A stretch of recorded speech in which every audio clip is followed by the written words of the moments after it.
días, soy la doctora Pilar Regalado.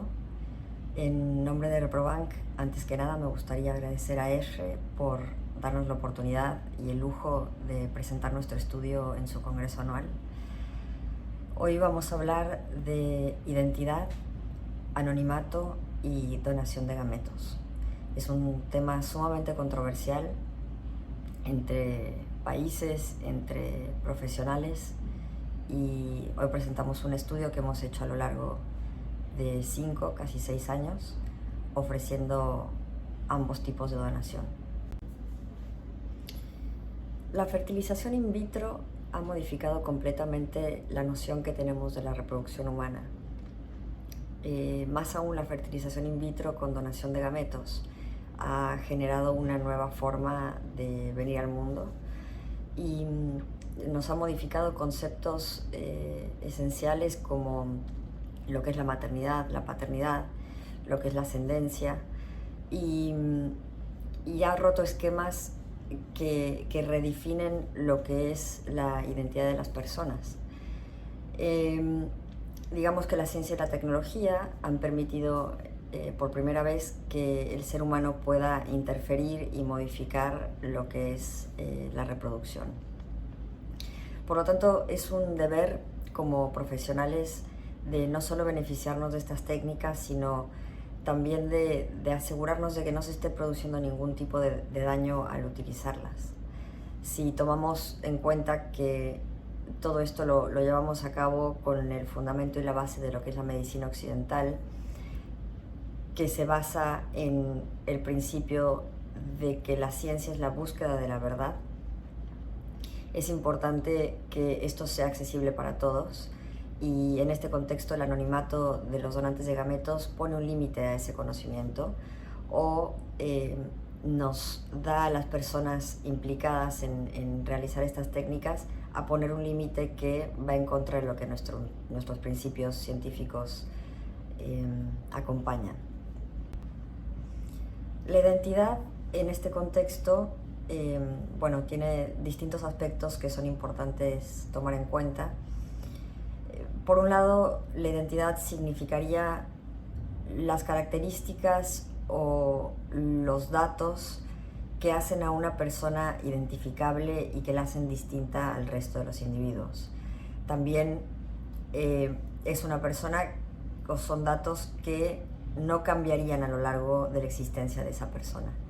Con lo cual, en el contexto de la reproducción asistida, la donación de gametos, la identidad se circunscribe a los datos que identifican a un ser humano, en este caso un donante. En contraparte, el anonimato sería retener o tapar la información que permitiría identificar a ese individuo.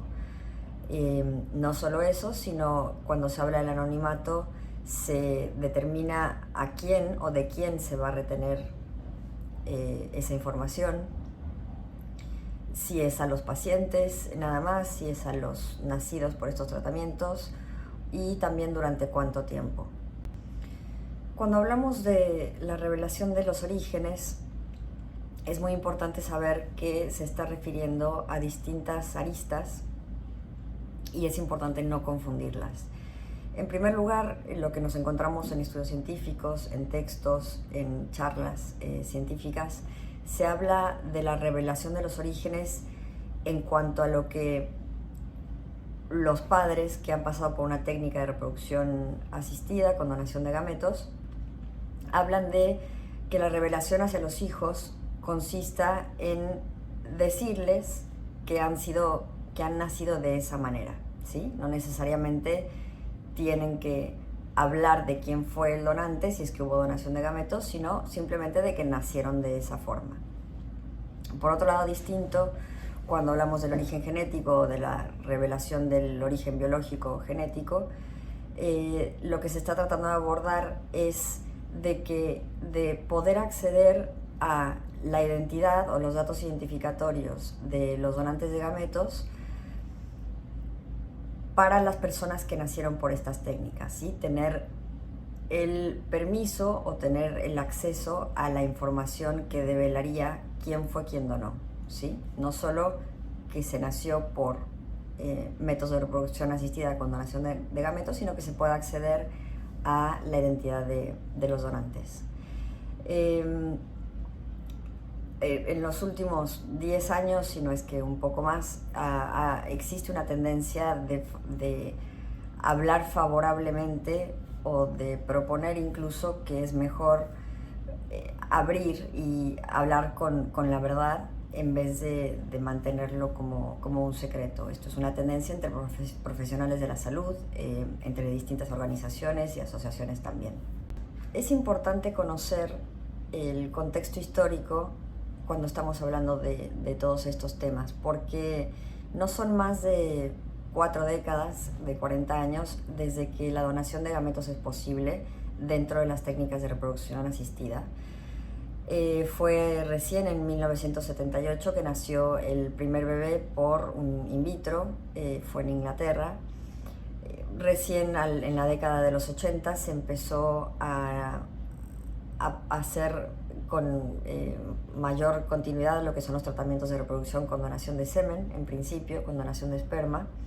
principalmente en Europa y en Estados Unidos y Canadá. Y la legislación que fue apareciendo en los primeros países que fue apareciendo fue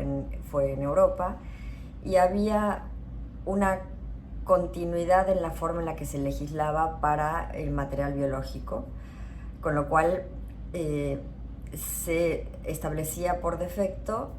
que la donación fuera anónima. Muy pronto, unos pocos años después, de hecho Suecia fue el país pionero en prohibir el anonimato, uno tras otro país fue, estamos hablando de Europa,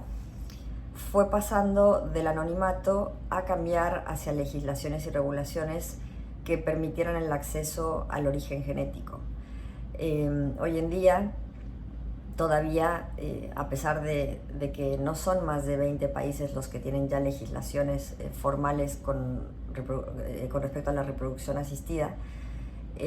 muchos países han cambiado de tener legislaciones con anonimato establecido hacia el acceso de la información.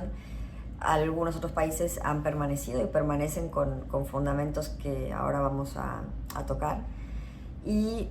pocos países ofrecen ambos, o sea que está en los pacientes o en los futuros padres o madres a elegir si quieren que el donante sea anónimo o que tengan la posibilidad de acceso a la identidad. Lo que venimos a resaltar hoy en particular es lo que está ocurriendo en términos de legislación en Latinoamérica, porque todos los estudios, toda la investigación, o mayoritariamente la investigación científica que tenemos, proviene de Estados Unidos o del norte de América, y no tenemos mucha información sobre lo que ocurre en nuestros países de América Latina, siendo 15 países los que practican estas técnicas, y solamente 4 tienen algún tipo de legislación o alguna regulación que hable sobre cuáles serían los lineamientos para llevar a cabo las técnicas con reproducción y con donación de gametos. El resto practican las técnicas sin este marco legal, y en todos los países, por defecto, se establece que la donación de gametos es anónima y no se puede revelar la identidad. Ahora, existen solo 4 países que tienen no necesariamente una ley de reproducción en sí, pero tienen algunas leyes y regulaciones que hablan sobre cómo debe de ser la donación. Solo un país, que es Argentina, es donde hemos hecho este estudio, contempla lo que es el acceso a la identidad de los donantes. Desde el cambio en el Código Civil en el 2015, un donante por definición es una persona anónima y no puede revelarse su identidad, pero existe una excepción legal que permitiría que el nacido o la nacida, el día de mañana, por motivación propia, por motus propio, solicite saber la información sobre su origen genético, y en este caso tendría que judicializar el proceso. En nuestro centro en Reprobank. Llevamos trabajando aproximadamente 10 años, alrededor de 10 años, y desde el principio teníamos una idea de generar un espacio donde no solo se tome en cuenta lo biológico y lo médico, sino que se contemplara también todo el aspecto psicosocial que rodea o envuelve a estas prácticas, ya que se trata de traer un hijo al mundo y formar una familia, con lo cual desde el principio notamos mucha necesidad en distintos pacientes, en personas que quizás no querían hacer un tratamiento con donación de gametos porque no podrían acceder a la identidad, porque no existía aquí en Argentina. Y bueno, lo que hicimos fue investigar largo y tendido a lo largo, alrededor de distintos países. Tomamos pequeños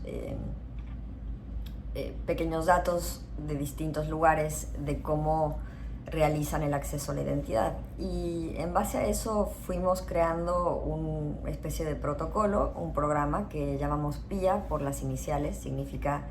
Programa de Identidad Abierta, en el que lo que habilita, esto fue antes del cambio del Código Civil, donde no había posibilidad alguna de acceder a la información de los donantes. Entonces el programa PIA lo que habilitó fue que, por un lado, los donantes tengan la opción de donar con la posibilidad de que su identidad se revele en un futuro para quienes nacen, o que donen de la forma convencional, que es siendo anónimo para los futuros padres, y en caso de que quien nazca quiera saber, tendría que hacer un proceso judicial. Entonces, de esta manera, cada paciente podía elegir y por lo menos ofrecíamos una alternativa para quienes les parecía necesario. Esto se llevó a cabo desde que comenzó hasta la fecha, son ya casi 6 años. Hemos recopilado toda la información desde el principio y realizamos un estudio longitudinal. Esta presentación se trata de contarles los resultados preliminares que tenemos.